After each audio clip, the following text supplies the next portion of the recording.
Hi and welcome to my 5-minute parasha. This week we read Sidrat Mishpatim, the parasha that is chock-a-block full of all kinds of civil laws dealing with wage disputes and damages and civil laws and even laws about slavery. And apart from being the basis of a legal system which is crucially important, some of them seem a little outdated. We're not sure how to apply them. The laws about slaves, what are we supposed to do with that? How do we see it? Slavery is not something that is seen in any way as being moral today. And many other such questions around these laws. In fact, somebody wrote to Rav Kook, the first Ashkenazi chief rabbi of Israel, and they asked him, they said, some of these laws they're so physical, they're so base. In fact, he said that we have other cultures that have other legal systems, and there seem to be some comparisons between them. How do we view this whole thing? And Rav Kook said, look, you need to understand that apart from these laws of Torah being godly, valuable laws in every aspect, the Torah is not simply the words that you see on the page. The Torah was never given to us only as the written Torah, only as those letters. The Torah is the written Torah together with the oral tradition, the oral Torah with everything that goes on behind it. And what he explains with that is that he says, Hashem is absolutely limitless, the Ein Sof, the endless one. And Hashem, in his endless nature, somehow put symbols of eternity into a scroll, which is the Torah. But since those ultimately are letters and words or sentences, they're going to be limited. There is a limited nature to what you can put down as the words. Where it transcends the limitations is when you realize that it is part of something endless, part of something bigger. That what we're seeing is just containers of the light of Hashem that's not the ultimate infinite light itself. And so he says that's what we always need to remember. That's why we never just read the Torah in its simple sense. If it was a book of law, if it was any kind of secular civil work, so it's built from the ground up. The words are the end result of what you have built. That's the greatest accomplishment of the words. Whereas when it comes to the Torah is really coming from Hashem. It's something that's much higher than words.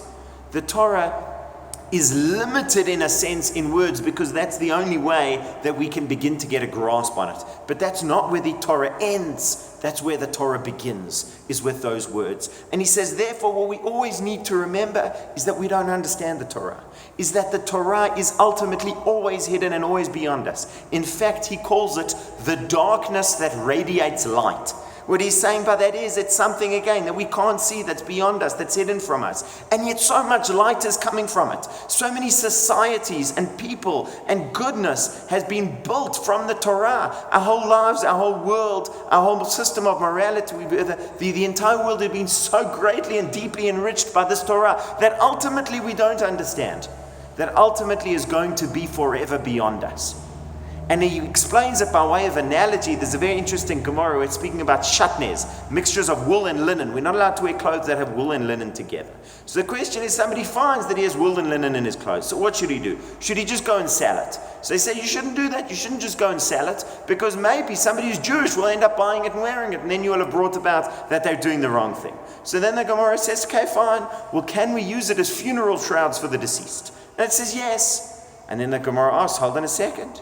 The day is coming, we believe, in the end of days, in the resurrection of the deceased. We believe that the dead will come back to life. In the time, in the future, whenever that will be, the dead come back to life. If we use it as funeral shrouds, he's going to stand up wearing shatnez, wearing this mixture of wool and linen. And the Gemara says this tells us that in the future, in the times of the resurrection of the dead, the mitzvot will no longer apply in their current form. And what Rav Kook says, what that means is, he says, think of it like the sun. The sun is radiating and giving us life. Giving us light and light and warmth and everything.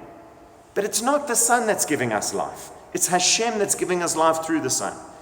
If the time comes, in the end of days, when the sun goes out, Hashem would be our light. Hashem would shine us a new light.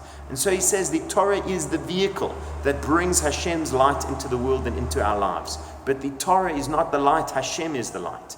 The Torah is the expression of Hashem. The Torah is how we have no other way to access that light of Hashem. Don't get me wrong. The Torah is our path to understanding Hashem in some way, to understand what we're supposed to do. But somehow it's always forever beyond us. And that's why when we see things that look like limitations in the Torah, we should realize it's not a limitation in the Torah. It's the fact that we are seeing the limited level of the Torah. But the higher we go, the deeper we go, the more we expand our views and our minds, the more we see that the Torah truly is limitless. Shabbat Shalom.